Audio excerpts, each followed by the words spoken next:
Bonjour, bonsoir à vous tous et bienvenue dans Le Monde en 7 ce 24 janvier 2026. Voici les sujets qui vont retenir notre attention. Nous parlerons de ce conseil de paix que Donald Trump vient de lancer. Est-ce qu'il essaye de court-circuiter l'Organisation des Nations Unies? On ira du côté de la Guinée où le nouveau président, le général Mamadi Doumbouya, a prêté serment. On parlera en deuxième partie des législatives au Bénin. Le Parlement sera désormais sans l'opposition. Aucun député de l'opposition n'y sera. Et puis le Togo et le Burkina, avec cette actualité portant sur l'extradition de l'ex-chef de la junte d'Amiba. J'en parle avec deux invités. Olivier Alabi, directeur de publication du magazine Challenge d'Afrique. Bonsoir Olivier. Bonsoir Samuel, bonsoir à tous les téléspectateurs. Et merci d'être notre invité. Merci. Face à vous, Dieudonné Sionou, Dieudonné journaliste. Bonsoir Dieudonné. Bonsoir Samuel, bonsoir à tous, merci pour l'invitation.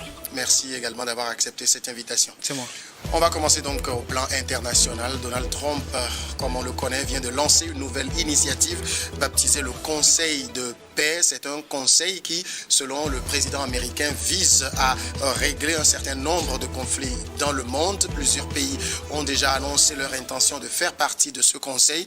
Mais est-ce que ce conseil n'est pas en trop quand on connaît aujourd'hui le rôle de l'Organisation des Nations Unies, cette organisation dont la mission justement est de maintenir la paix dans le monde? Dieudonné Sionou, d'abord, est-ce que vous connaissez, Donald Trump ne s'en cache pas pour montrer combien de fois il désapprouve un certain nombre d'organisations. L'ONU en fait régulièrement les frais. Est-ce qu'on peut dire aujourd'hui clairement que Donald Trump ne porte plus l'ONU dans son cœur? Non, c'est ce qu'on peut dire, parce qu'il a même dit qu'il aura une collaboration, entre guillemets, c'est ce qu'il a dit, qu'il aura une collaboration avec l'ONU. Quel type de collaboration? Quelle sera la nature de cette collaboration? Nous attendons de voir, mais retenez tout simplement que Donald Trump aujourd'hui est en train de réaliser son rêve, celui de rendre l'Amérique grand. La grandeur de l'Amérique, il est venu essentiellement pour cela, et je crois qu'il est dans cette logique aujourd'hui, quitte à emmerder qui que ce soit, mais il est toujours dans sa logique, et voilà encore une façon pour Trump de remettre en cause carrément même l'ordre mondial. Et voilà, donc c'est ce que nous sommes en train de constater avec Donald Trump. Revenons même sur le départ de cette notion de la création du Conseil de paix. En réalité, ce n'était pas un Conseil de paix créé à ossature mondiale. C'était déjà en 2023, octobre 2023, si ma mémoire est bonne, il était question de voir un peu comment gérer l'après-crise de Gaza. C'était dans cette logique que les initiatives avaient été prises, mais voilà qu'aujourd'hui Donald Trump a rapidement changé le sens de cette initiative pour faire d'elle une initiative mondiale à laquelle il convie, il contraint d'ailleurs, parce que certains, ceux qui veulent s'imposer ou alors s'opposer d'ailleurs à cette initiative, Trump est prêt aujourd'hui à punir, à sanctionner.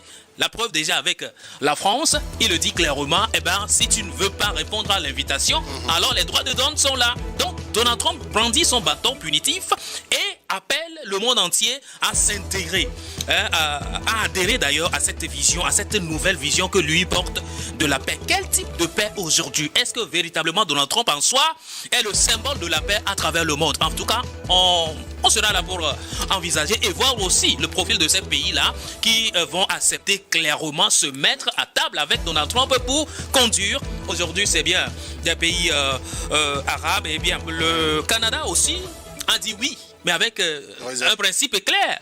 Oui, mais pourquoi une adhésion à hauteur de 1 milliard de dollars? On va venir sur cet aspect tout à l'heure, mais est-ce que vous êtes en train de dire que ça peut être une initiative parallèle à l'ONU? C'est ce que je suis en train de voir. Ça, ce n'est que mon avis. Ça peut être une initiative concurrentielle à l'ONU parce que les principes sont les mêmes et les visions sont les mêmes. Maintenir la paix à travers le monde. Qu'est-ce que l'ONU fait? Aujourd'hui, Donald Trump veut dire tout simplement, et il a plusieurs fois fait devant les grands jours de la tribune de l'ONU, les États-Unis ont toujours démontré la faiblesse de l'ONU quant à ce qui concerne la gestion des grandes crises dans le monde. Et donc vous comprenez que ces failles-là ont contribué aujourd'hui à renforcer la position de Donald Trump en mettant en place une telle institution. Parallélisme ou non, on serait là pour aviser. Olivier Alabi, Oui. Pour vous, Donald Trump est-il en train de, j'ai envie de dire, de prendre le devant pour que la paix soit beaucoup plus renforcée dans le monde, ou bien simplement c'est le gendarme du monde qui crée les règles comme bon lui semble? Non, c'est clair. Pour qui connaît bien le mode de fonctionnement de l'administration Trump, c'est pour...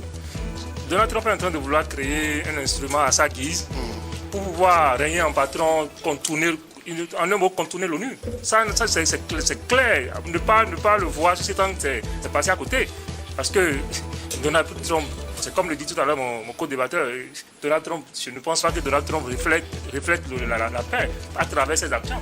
Pour nous venir aujourd'hui parler de conseil de paix, Donald Trump il est très, très mal placé parce que c'est même déjà mal parti quand il dit que c'est lui qui va prendre la tête, il annonce qu'il va prendre la tête de ce conseil et c'est lui qui fixe le montant que les gens vont payer pour pouvoir gérer. $1 milliard. $1 milliard. C'est énorme.